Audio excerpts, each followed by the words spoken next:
नमस्कार दोस्तों, मैं आचार्य के शास्त्री वास्तु एवं ज्योतिषाचार सूर्या ज्योतिष में आपका स्वागत करता हूं। मित्रों, बहुत आसान तरीके से हमने चंद्रमा के योगों की बात की। अब हमारी जो चर्चा चल रही है वो सूर्य से बनने वाले योगों की चल रही है। लगन से हमने आपको बता दिया, चंद्रमा से आपको बता दिया, सूर्य से आपको बता रहे हैं। इसको भी ध्यान में रखिए और इसको भी समझिए, क्यों हमने कई बार बताया आपके लिए और बार बार बताते रहेंगे कि लगन हमारा शरीर है, चंद्रमा हमारा मन है, मस्तिष्क है और सूर्य हमारी आत्मा है। प्राण मानिए उनको।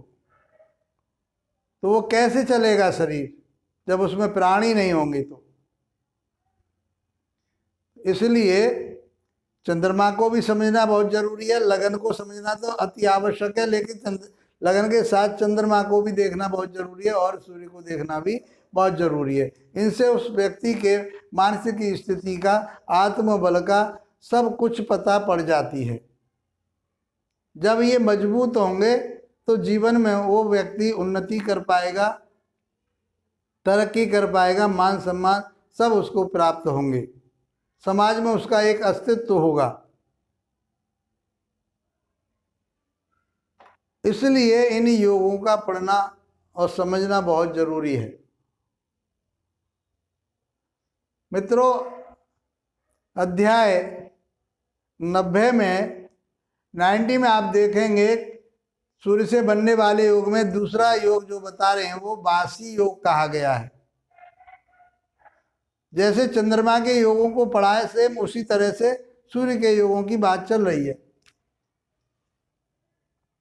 तो बताया है कि सूर्य से जब दूसरे भाव में कोई ग्रह ना हो और 12वें भाव में कोई ग्रह बैठा हो तो वह,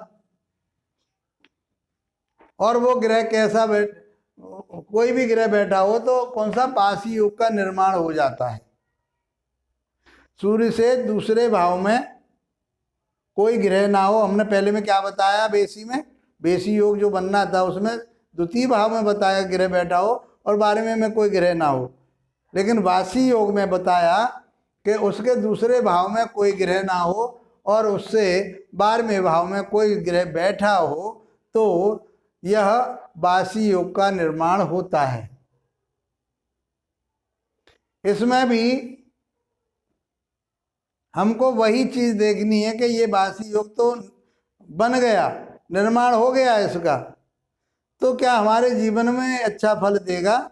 इससे हमारी उन्नति होगी, हम आगे बढ़ पाएंगे या नहीं बढ़ पाएंगे? हमारी अवनति होगी, दरिद्रता आएगी, आत्मबल गिरेगा, हम पर दुश्मन हावी होंगे।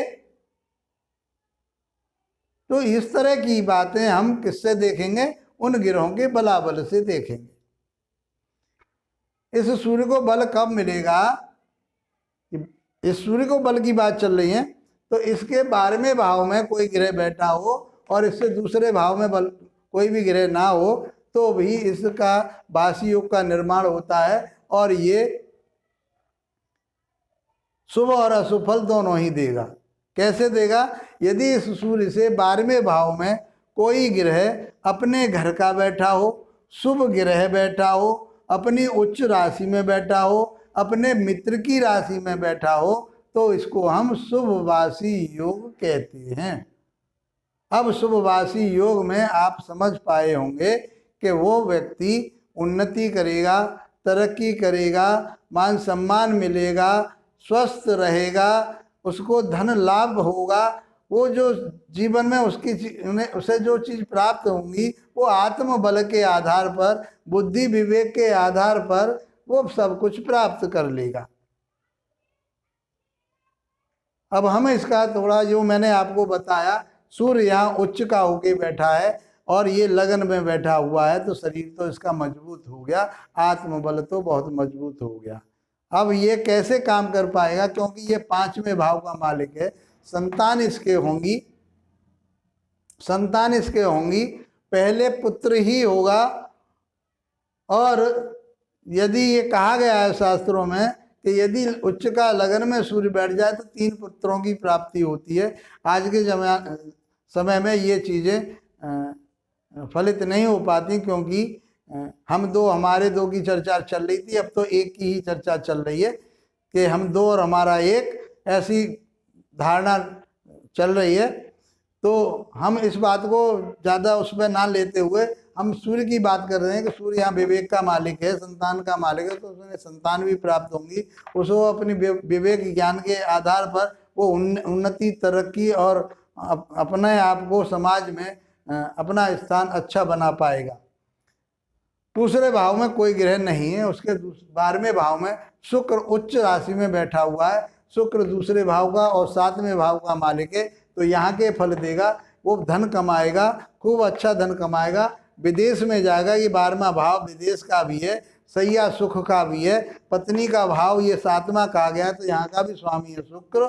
इस प्रकार से हम देखें तो दूसरे भाव से हमने उसके धन को देखा, उसके ज्ञान को देखा और उसके परिवार को देखा। यहाँ से हम जो चीज़ प्राप्त होती हैं भाव से, वो जहाँ प्राप्त होंगी उसके लिए।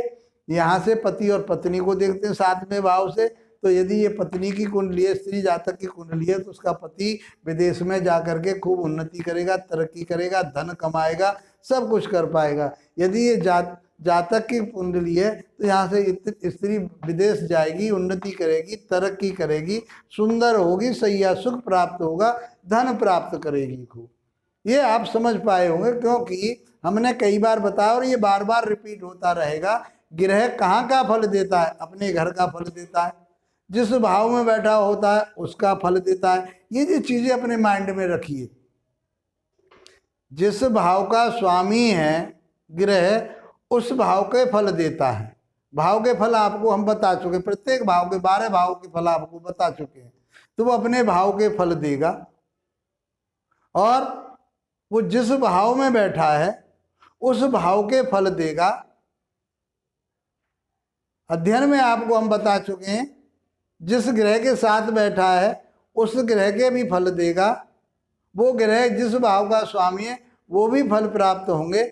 जो ग्रह उसको देख रहे हैं उनके भी प्राप्ति होगी, उन ग्रहों के भी भाव के फलों को देगा, या उसकी जो कारकत्व उसको देगा।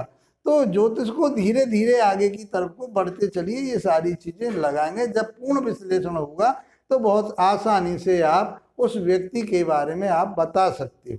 और वो फल कब प्राप्त होगा ये भी हम बार बार आपको बता रहे हैं। वो फल प्राप्त उसकी, उस ग्रह की दशा और अंतर्दशा में वो फल प्राप्त होता है, क्योंकि वहाँ समय का निर्धारण होता है। इसलिए दशा अंतर्दशा क्या है? उसका समय चक्र है, वो समय है उसका। मित्रों समझिए। तो यहाँ सूर्य कहाँ का बैठा हुआ? वो सूर्य से 12वें घर में शुक्र बैठा हुआ, उच्च का बैठा हुआ है, तो वो सारे फल। और शुक्र जो है ऐश्वर्य का कारक होता है, उसे सारे जो जीवन में ऐश्वर्य प्राप्त होने चाहिए उसे प्राप्त होंगे बहुत आसानी से। अब यदि इसमें हम अशुभवासी योग की बात करें तो यहाँ पर मान लीजिए बुध बैठ जाए तो क्या बताया हमने अशुभ में कि सूर्य से दूसरे घर में कोई ग्रह ना हो और 12वें घर में कोई अशुभ ग्रह हो।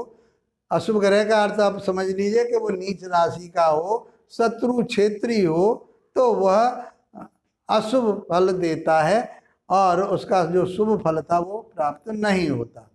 अब बुध यहाँ पर नीच राशि में बैठा हुआ है तो इसको सूर्य को बल प्राप्त नहीं होगा। जो इसको फल प्राप्त होना था, जो बता रहे थे, इसके पराक्रम में कमी आएगी, ये बाहर नहीं जा पाएगा, यदि चला गया वहाँ कुछ नहीं कमा पाएगा, छठे घर का रोग होगा, अपनी दशा अंतर्दशा में ये हॉस्पिटल जा सकता है, कोई झगड़ा होकर के इसके साथ कोई केस बन सकता है, कुछ भी बात।